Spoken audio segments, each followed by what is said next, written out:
likod, tsaka yung mga luha. Tsaka yung... May short ka, matigas tong pantalon mo. Ano, pwede naman ako.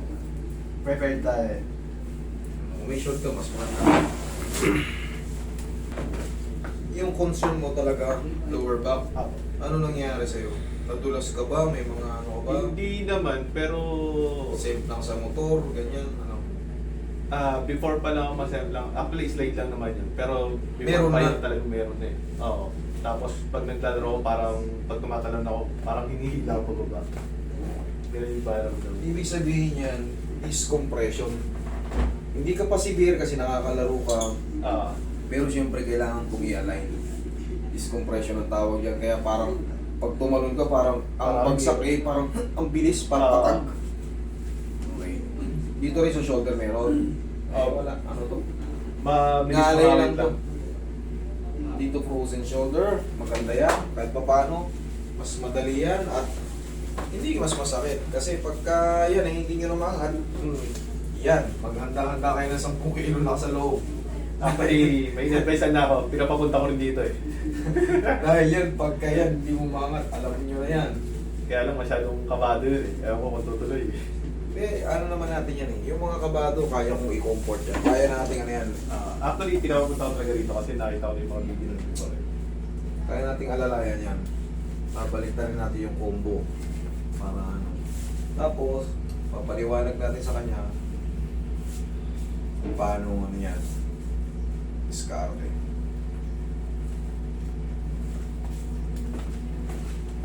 Pag mga regular back pain, ay mga shoulder pain, ginaganito ko agad. Pagka mga, siyempre, frozen, binabaliktad ko. Grabe, sarap doon ah. Hindi ka magagilid, sir. Inuuna ko yung mga ganito, tapa. Wala mo na yung final yung ulit. Okay, relax lang.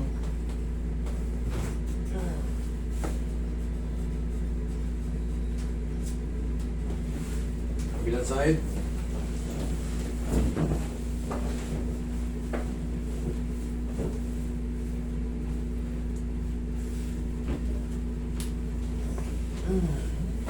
Ihaya ka. Ito tuhod mo, kumusta naman yung ano? Anong nararamdaman mo rito? Complain mo rito eh. Ano to? Okay naman siya, kaya lang may time talaga na sobrang sakit dito. Pagod. Oo. Pag dito, yung mga ganito ang muscle, yan ganyan. Oo. Ibig sabihin, kulang ka sa stretch nang naglaro ka. Ganituin nyo muna yan, oh. Oo. 1, 2, 3. Actually kasi, Tapos sapusin nyo ng pau. kahit pag di pa ako naglalaro. Ngawit na. Oo. Ngawit May na time na siya. sumasakit Basta siya. sa muscle, mas madali. Yung mga ganito. Pero pag dito sa mga dugtungan, yan, mas mahirap yan. Pero pag sa muscle kayo kinana, para siyang pagod siya agad, yung ganyan. Minsan pag nakadikwatro yung palm doon sa loob, pero... Pag nakadikwatro ka ngayon, parang inat siya pa ganyan. Oo. Para may ano. Minsan parang meron dito. Dito, yan. Pagka sa mga joint, siyempre mas mahirap ayusin kumpara sa mga muscle. Pag mga muscle, mga tight muscle lang yan, tapos bigla nyo ikinilos na walang stretching, siyempre maiinat yun biglaan eh. Maaaring mag-react. Ang gagawin dyan, haplusin nyo ng pau, tapos basic na stretch, 1, 2, 3, tapos maglaro kayo, tignan nyo kung anong difference. Basta mga muscle, haplus lang ang pagmamayan. Huwag lang dito, yung mga ganito, dyan, yung may mga ligaments na nakakapit sa tugtungan, naku po, siyempre, maaaring twisted knee, ACL, PCL, MCL, LCL, meniscus.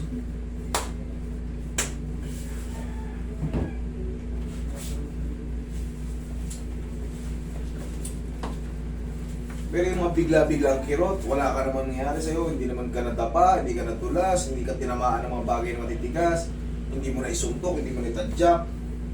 Tapos may mga sumasakit-sakit banda basta-basta, sa kinain natin yun. Baka nakapondo na tayo ng mga sobrang kaalat na pagkain. Yan, pinapasyal tayo, binibisita tayo ng mga rheuma, arthritis. Haplusin nyo na ng pau. Basta tandaan nyo, pag hindi kayo ng mga natisgrasya, kaya ng mga liniment yan.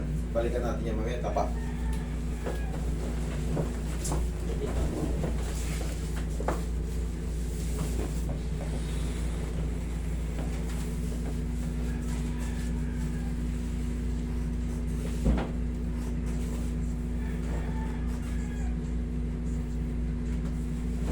Ito tipid tips to ah. Ito yan. Sa mga ano lang to ah, sa mga na-disgrasya. Tipid tips to ah. Lalo yung mga slight na disgrasya lang. Unang gagawin nyo, kunya, nagsimpla kayo sa motor. Nagsimpla kayo sa motor.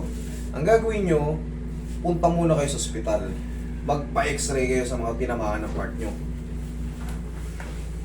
Ngayon, siyempre, may result na kayo. Tipid tips to ha, pero hindi sa lahat ha. Basta ano lang to, para sa akin lang to, tipid tips.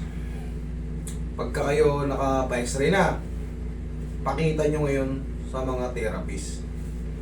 Pakita nyo ngayon sa kagaya ko, para dun pa lang, ma-assess na kayo kung pang-operation ba kayo. Baka kasi, konting tulak lang or pagagalingin lang eh.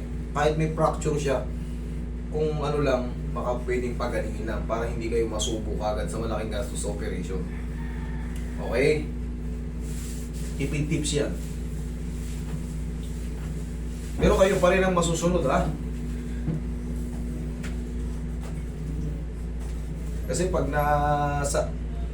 nakita ko yan na pang-operation ka talaga, yun na. Pero pag hindi pa pang-operation, baka makatipid ka. Baka konting tulak lang, tapos na eh. Tapos hapos ng pagmamahal, bandage. Tipid tips. Kasi dito, hindi ko naman gagalawin. Pagka lang ano, hindi kayo double damage.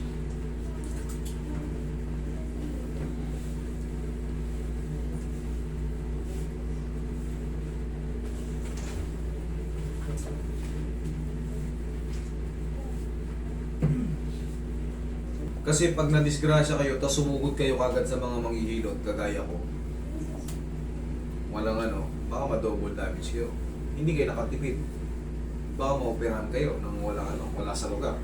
Baka konting ano lang pala eh. Kaya kailangan may x-ray kayo. Yun at yun pa rin ang kalalabasan. Makakatipid lang kayo kasi hindi kayo ma-double damage at mapupunta kayo sa tamang dapat puntahan kung kayo ay nadisgrasya. Kung kayo ay talagang pang-operation, isahan na lang, hindi na kayo nasaktan, naayos pa kayo ng mabilisan.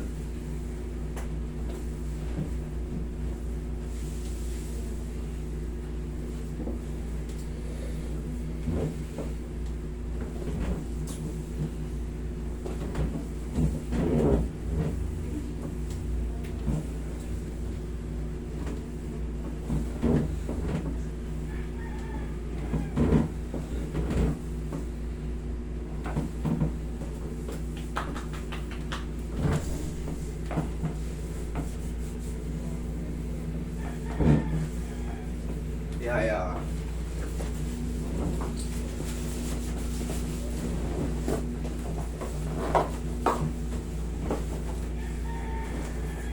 Kasi yung wala kong set.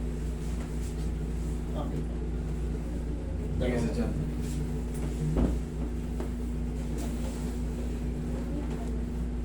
O, inhale.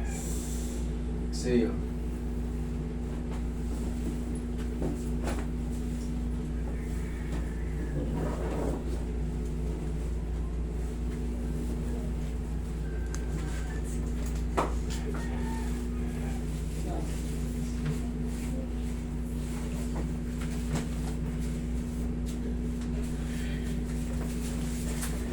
Pao. Walang aw sa pao. Yan, pag gagamitin nyo yung pao, alugin nyo muna.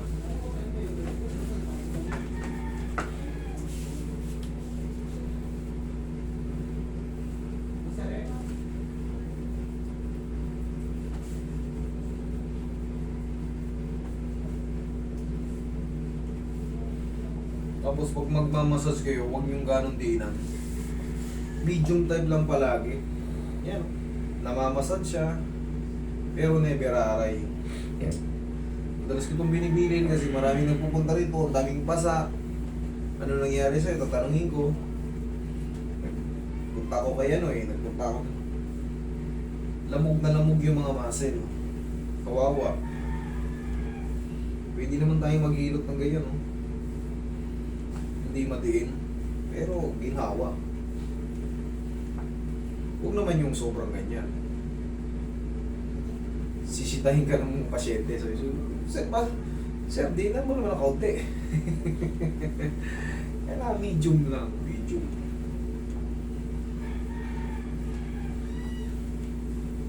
Pero kung may fracture, ay huwag na huwag yung tatabigin yan. Baka magkamali tayo. May fracture, kailangan tingnan natin yung x-ray.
Okay, idol, upo ka.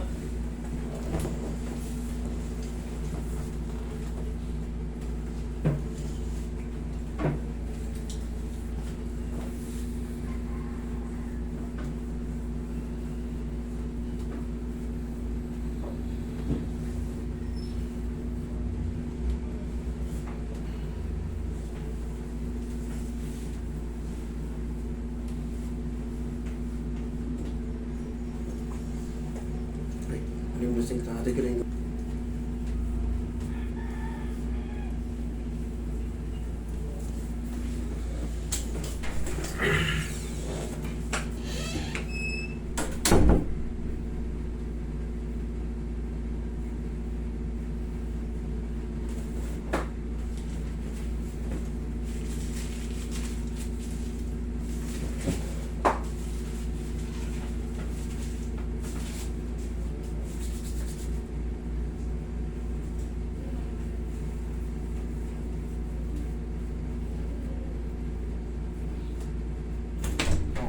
Check. Kaya palaging ngawit yung dito mo, sir, oh. Grabe yung ilangat ko. Narinig nyo dyan. Grabe yung lakas. Na-release naman siya. Narinig niya, okay. 3 to 4 days, best feeling pa yan. Pati tuhod mo, check mo. Okay? Ganun lang ha, yung tinuro ko sa inyo. Reviewin mo yung video natin. Para kung sakali maglaro ka, yung mga ngawit-ngawit din. Haplos lang ng pagmamahal yun, panggal yun. Okay? Sige, master. Thank you.